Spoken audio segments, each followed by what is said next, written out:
Right, so with regard to the implementation we just saw, there are a bunch of points which I would like to draw to your attention.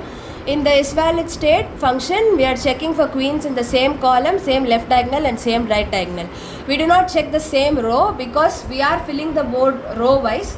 So we know that there is no situation where there will be two queens in the same row.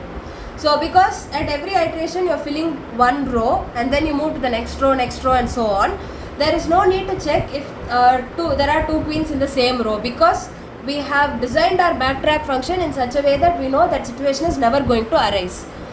Same way, you don't have to check the rows which are coming up in the future. So when you are at the ith row, you don't have to check the rows I plus 1, I plus 2, etc. because you know they are empty so far. Because that is how you have defined the backtracking function. However, if you want to be on the safer side, you can include a check for those as well in the function definition. It's not going to be a very difficult task. Next, generate states will simply yield all possible candidates. It is not going to check whether they are valid or not. That will be checked by calling isValid in the backtrack function. This I already mentioned. Next, proceeding row wise, this function puts a queen at every valid column on the current row till the end is reached. Then you remove the last queen, place it on a different column of the same row, repeat till all possibilities are covered. This again was a point I already made. Now finally, the space complexity of this implementation, as you can see, is order of n squared, because your initial board itself is n cross n, and then you might have multiple valid boards in your solution.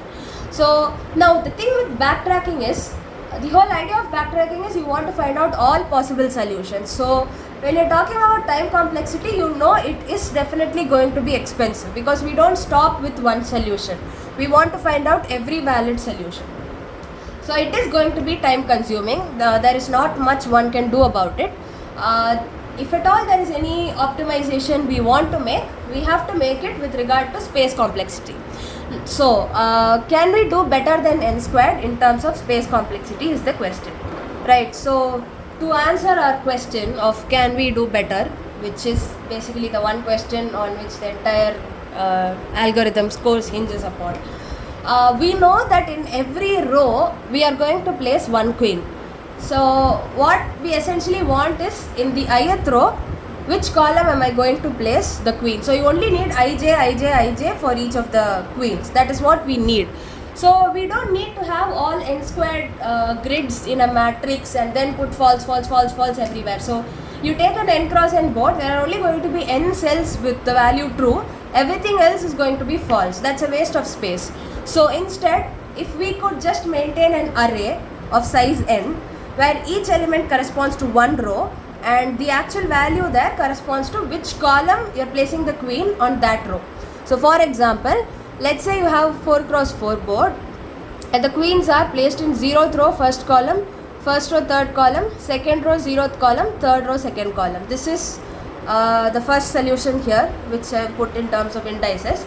Now if you simply take the column coordinates alone and put them in an array 1, 3, 0, 2, and you can infer that in the 0th row it is in column 1, in the first row the queen is in column 3, second row column 0, third row column 2. If you maintain an array like this, it tells you the coordinates. You know how to decipher the coordinates from this array, and if you know the coordinates of the queens, you know the board, you know what the board looks like, because everything else is just going to be an empty cell. So for another example, if you have this array called 2031, what does it mean? In the 0th row, our queen is on the second column. In the first row, it is on the 0th column. In the second row, it is on column number 3. And in the third row, it is on row number 1. So you don't even need to maintain both row and column.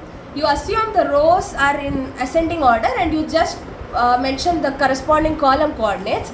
Then using an array of size n, you can represent the entire board. So now you see that we have reduced our space complexity from n squared to n, which is a very significant reduction as your n tends to grow. So now that we've changed the representation, our function logic is also going to change a little bit. Not exactly the logic still remains the same. You start from the 0th row, at every row you're going to progressively do this thing which is mentioned here. But how exactly it is implemented, the implementation will change a little bit. But we'll look at the implementation. But what I want you to understand here is, instead of having an n cross n matrix, you have an array in which you are going to mention the column coordinates alone of the queens in the progressive order of the rows. So 0th row column coordinate, first row column coordinate, so on till the n minus 1th row column coordinate. So this representation brings down your time complexity from order of n square to order of n.